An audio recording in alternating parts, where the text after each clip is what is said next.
October 9th, 2006. One day they'll catch me. The FBI, the police, the men in black. Whoever the hell it is that comes after somebody like me. I guess when the time comes, they will read this. Which is precisely the point of it. This is my journal. These are the inscribed thoughts of a man slowly gaining fame, one news station and newspaper at a time. Counties right now, cities soon, and statewide panic will follow. In the end, the world will pick up the stories, and the Tri-County news affiliate that aired and printed the gory details of my first crimes will become a macabre tourist spot. I should have started this earlier. I'll try to catch up. My first murder, it was easy. A rapist, and I hung him from a tree. I reported suicide. Easier to set up than I'd ever expected. TV makes it seem so hard to get away with. But it's really not. My second murder, a child abuser. The little boy had decent enough family except for the father, so I decided he wouldn't be too strongly missed. He wasn't, by the way. It turned out after the mugging and fatal stabbing, his wife remarried the cop that investigated the crime. The third murder was a murderer. I tortured him first. I wanted to savor the irony. And I did. He pissed his pants twice before the gun that killed the brother killed the keeper. And that one I didn't even cover up. I left only a suspected murderer / child rapist as evidence. Even if I had left evidence against myself, the police would have only tracked me down to shake my hand. They probably hoped it was one among them that did it. The first three must be the most important, as the order of events preceding the murders following them are a little fuzzy. Drownings, electrocutions, stabbings, and fatal beatings. I even killed somebody with a blowtorch once. I saw it in a movie. I guess the death toll is roughly 30. I've been doing this for about 2 months, and I watch the news when I can. I don't see my murders on the news too often. I assume it's because the people that I kill are the bane of the local law enforcement, and they don't want to spread the word then that they are begrudgingly hunting their invisible best friend. But at the same time, you don't really report somebody scraping shit off the sidewalk as news. It's pretty apparent that I don't have any qualms with calling myself a murderer. I am. It's also apparent that after my first 2 murders, I developed a taste for torture. I thought in the beginning that murder wouldn't agree with my conscience, and I kept it as simple an ordeal to stomach as possible. But I learned quickly that murder is primal and satisfying as sex. Like sex, the second time held no special thrill, which is why for the third, I introduced torture to the primal spectacle. I felt alive in my newly triggered sense of vengeance. When his brother discovered the truth about what his only son went through on the care of his trusted uncle, he was shot dead somewhere between dialing 911 and the last one. That man had tortured his nephew. That man had foregone spankings for sodomy with his plunger handle. And now he had killed the boy's father right before his eyes. The father and son were never heard from again. For all this, he deserved to cry, to beg for his life, to piss his pants as a barrel of empty chambers, save one clicked away pressed firmly to his newly shattered testicles. But that night, my method of deathbed reform was born. That night I began having the regrets I still feel to this day, that I could not change how little my first 2 victims suffered. It was a pretty warm night tonight for the fall. I'm sitting at a bus stop outside a bar. Downtown Tulsa bus stops have these nice covered benches so I can sit here and write while I wait. Why am I waiting here in downtown Tulsa on an unseasonably warm Monday night? Well, to kill a man. To kill a man who killed 2 others and got away with it. For a while. I was walking around the downtown area today waiting for somebody like him to come along. It didn't take him long to show up, but he was on his way to work. I had to pass the time. Some type of desk job. A giant building downtown. He wore a nice suit. And nearly 10 hours later, he leaves for the bar. I followed him closely. He was too preoccupied with his sick thoughts to even notice me. He was also too busy noticing the woman we had passed by. I don't have a car, and luckily, neither does he. And so here we are, Cartesian's bar. Whatever the fuck that means. I'm not familiar with the word, and I assume the business types flowing into the building don't know what it means either. It just sounds all professional and pricey, so they go thinking their suits will impress. I'm not impressed, but I am wanting a beer right about now. But I don't feel like going in there and risking losing him in the crowd. I checked the back and the side door. Both are emergency exits only, so I know he is trapped into leaving through the pricey revolving glass bottleneck. I am growing anxious. He not only killed 2 people, he also kills cats. I fucking despise those who torture and kill animals, especially so senselessly. Yet, I am currently smiling. I am capable of giving the deaths of these poor beautiful animals some meaning. Justifying their death as inspiration is a shallow justification, but it's the best that I can do to honor them. I have it all planned out and I am growing very, very anxious. Philip Harnath. The warm, windless air clung like tightly stretched fabric across his sweaty face. Though drunk and walking in an erratic stumble, he still had the restraint to stop himself from wiping his brow with the sleeve of his expensive black suit jacket, just inches from his face. He pulled a handkerchief from an inner pocket of his unbuttoned jacket, and he wiped his face before stuffing it back into his pants. His gait became even more unstable as he diverted his blurred attention to unbuttoning the 2 buttons underneath his collar. As Philip Harnath stumbled feebly towards his bed, his final resting place, a dark shadow trailed silently behind, stopping at every deep contrasting darkness. The cars, the alleyways, side streets and gaps between the old world, imitating street lamps that the downtown provided. He waited silently as his quarry slowly shuffled block by block towards the gates of hell. There were only 2 more blocks to go, and the anxiety within the shadow dweller grew equivalently greater. 12 minutes later, Philip's heavy footfall rattled through the open-air hallway leading to his apartment. As he clumsily climbed the concrete flight of stairs leading to the 2nd floor of the large 3-story apartment building. It was lit in excruciating yellow by hundreds of fluorescent lights, humming as loudly as the flies within Philip's apartment would in 3 days. The apartment building was one of the 3 arranged in an open box formation, around a neatly kept kidney-shaped swimming pool. Philip entered through the back of the center building. His human shadow had no choice but to wait behind in the parking lot.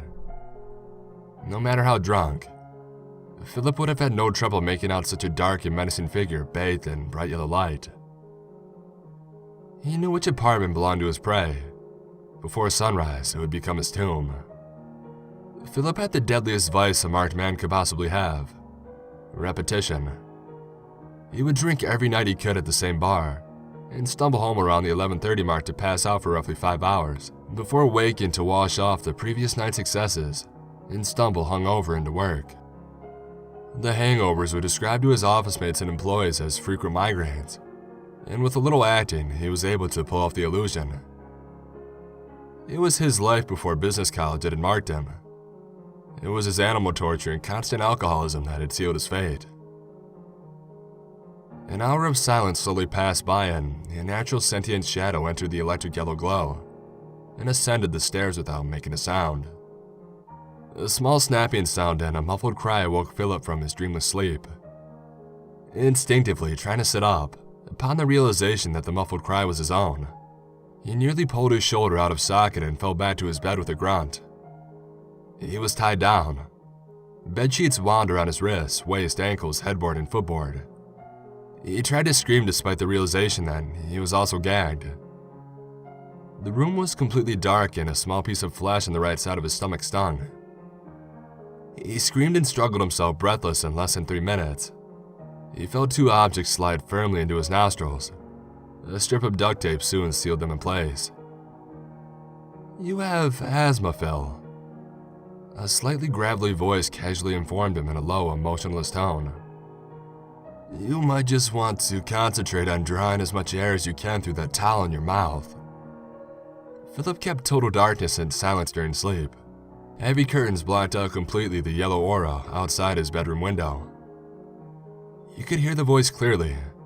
The objects in his nose must be earplugs. His heartbeat raced and he whimpered as he panicked to draw breath.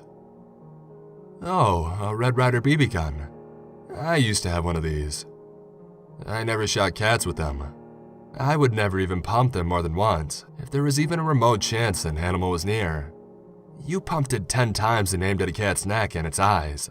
Philip stared into the darkness and struggled to breathe. The sharp mechanical intake of air and a click of metal on wood caused a new wave of struggling jerks. 1. Philip screamed as loud as he could and gagged when the vibration forced a ridge of cloth to scratch against the back of his throat.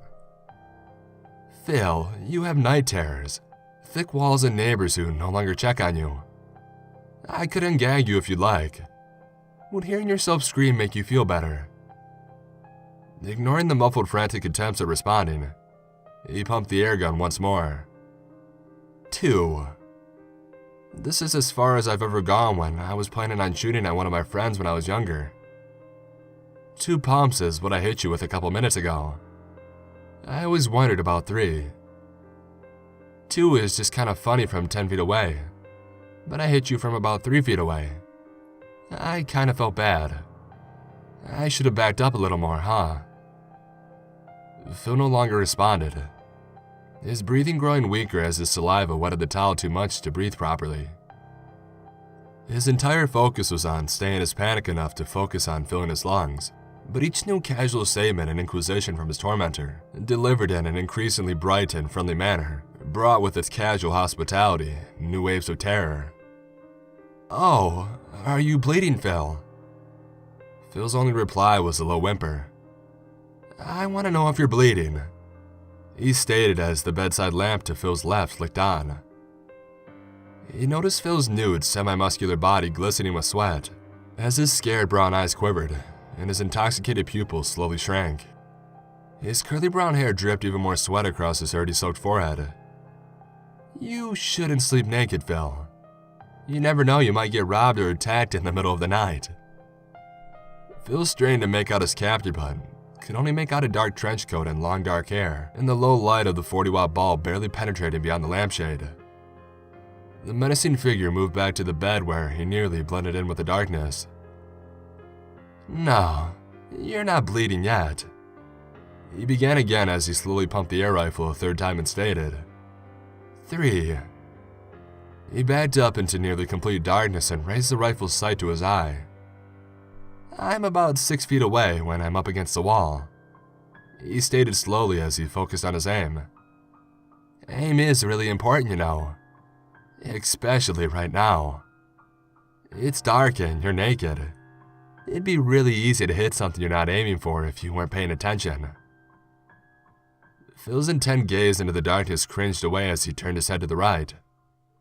Oh, are those tears, Phil? Tell me, would you be shooting those poor little kitties if you knew it was coming? If you saw their understanding of what was coming in their eyes? I think you would. These things get kinda loud once you reach 10 pumps. It feels like the lever is gonna snap too. I bet they understood plenty of times. I bet they didn't cringe like you are. They didn't cry like you are. And that was with 10 pumps. Without warning, he fired into Phil's right inner thigh less than a second before finishing the sentence. A muffled, sustained wailing and thrashing erupted, shaking the bed, as thick blood began to pool underneath Phil's leg. Damn, Phil. I never would have thought just one extra pump would do so much. I probably should have aimed somewhere a little less tender though, huh? Phil winced and stiffened his body against the pain. Settle down, Phil. It was only 3 pumps. The torturer said through a sneer as he rapidly pumped the BB gun multiple times. This next one will be 6. He added as he slowly aimed at Phil's torso and fired into his right breast. Phil's body convulsed as he tightened every muscle in his body and bit down deep into the towel. The small puncture slowly began to trail blood towards his sternum. There you go. That's how a man should face pain. Press against it with everything you have. Screaming just shows a lack of emotional control. He explains over the loud clicking of 8 more pumps. I realize that I haven't made my intentions clear here, Phil. He added as he slowly stepped forward and pressed the muzzle to the skin an inch below Phil's navel. I'm not necessarily here to rob you, though I will take any cash that you have. Phil's rapid breathing began thin and wheezy as he squirmed against the muzzle pressed forcefully against his flesh, and he stared up into the now visible blue eyes, calmly looking into his and waited for the words, already mentally delivered, to be spoken. His eyes followed the slightly upturned nose down to the clean-shaven, slightly tanned face, and slack yet menacing expression. Phil, you're 32. You went to college to better yourself when you were 24. You had the world ahead of you. You only had to overcome one small thing. The stranger leaned in closer, focusing his weight on the gun and beginning to speak with a gradually growing seriousness to his tone and an increasingly stabbing glare to his eye. All you had to do was stay off the alcohol. You even made it through AA, yet you went back into the same ditch you crawled out of. All you had to do was focus. You just had to focus as intently as you are now. You made everybody so proud. How proud would your mother be, Phil? How proud would she be to know that 2 hit and runs weighed on your conscience, yet you still drank? You think selling your car so it doesn't happen again made you a better person? Phil, crying and wheezing, stared deep into his blue eyes without a single attempt to lie or plead. I'm not going to turn you in, Phil. I'm just going to kill you. Phil closed his eyes as tears pooled over his cheeks and his throat clutched under the weight of his now uncontrollable sobbing. The stranger slowly stood straight and fired the gun where it rested below the navel. A small pool of blood instantly rose to kiss the barrel. Again, Phil fought against the tears and stinging pain, to reply only with tense muscles and gritting teeth shredding his cloth gag. Phil, you knew somewhere in the back of your mind that somebody like me would come along someday and make you pay for everything you're ever ashamed of. The executioner slowly stated as he pumped the gun 10 times and leisurely walked back to the bedside lamp. Phil's eyes shot open and stared at the gun aimed for his skull, and quietly muttered the only word that had yet to make sense through his wet, shredded gag. 10. The gun unerringly slammed into Phil's left eye socket, cracking bone and forcing runny pink liquid and chunks of white and red tissue to ooze from between the socket and the gun barrel as he convulsed and moaned. 11. He corrected as he pumped one final time, snapping the lever off, and he fired. I didn't sleep last night. I usually don't after a murder, no matter how tired I may be.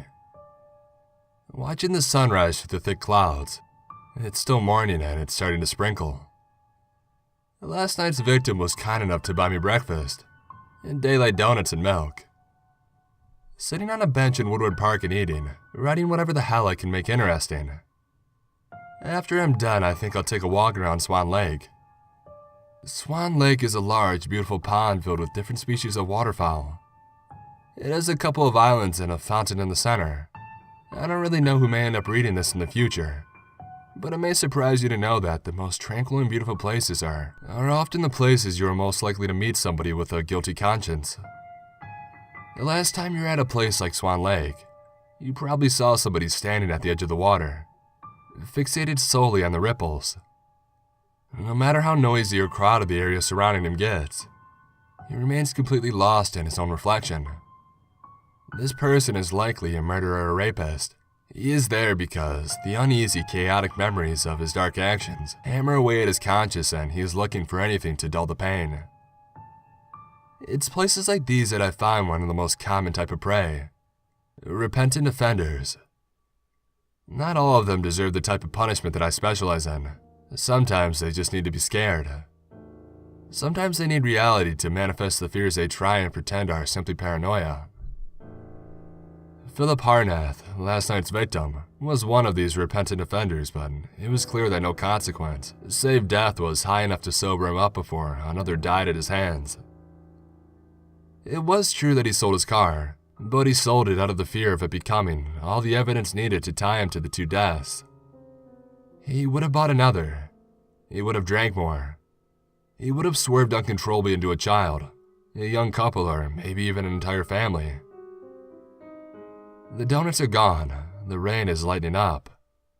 I think I'll go gaze into Swan Lake. People pass by and I wonder why they don't cut a wide circle around me as they go. Can't they see the same thing in my eyes that I see in my reflection? Swan Lake is clean today. I saw only one murderer there. He was drowning in the sins that he had witnessed. He was staring up at me from the dark, overcast sky beneath the ripples. We locked eyes and we judged each other. Neither of us appeared to have the strength to carry on. It gets like this sometimes. The depression really sets in. The obscurity of my existence blankets me like a fog. It gets like this whenever I find myself to be the most guilty person within sight. There's only one cure for it: punishment. I know how it feels to be a vampire. I know the depressing loneliness that comes after a meal, and their thoughts are no longer on blood but companionship. Once the blood within their prey stops calling to the vampire's instincts, and they can see for a small amount of time beyond the bloodlust that drives them. For that portion of time, they are at their most human and are most likely to feel the remorse and longing that can only be felt by those who have crossed a boundary that can never be returned from. Their struggle to live can only be fueled by denying that right to another. They are forced after every meal to watch as those they long to be go about their lives. They are forced to wish they could be the things that hours later they must kill. However tragic a vampire's story might be, mine is much crueler. I am a vampire that can only sustain my life by extinguishing that of another vampire. I am forced daily to witness the vampire long for his former life. It is during this touching scene of remembrance, longing and heartbreak that I slowly set upon and violently disable my prey. The vampire is a great and terrible predator, and its death is not often mourned. But when caught in reflection upon its transgressions, the sorrow and repentance is very real. When death is certain, all but the cruelest and vilest show promise of change. However, promise is not a guarantee of change, and it is my heart-rending duty to deny that chance and see not the face of a killer upon death, but that of an innocent. Regretfully, I have become as reflective as Swan's Lake surface. It would take the discovery of a true monster to restore my determination and focus, and I know just the place to find one. Veterans Park. Not the type of place you would have expected me to look for a true monster, right? Wide open space, near business buildings and an often used road. That's what you see. I see a park near a school with a parking lot, a concrete shelter, shady trees, and an easy-to-find location. I see a perfect place to meet your drug dealer after dropping your kids off at school. I see a true monster sitting at a picnic table in the shelter reading a magazine, checking his watch and occasionally glancing around. He's waiting for someone, maybe more than just one. However many he is waiting for, I will find out. He is just another guy enjoying a cloudy day at the park, and so am I.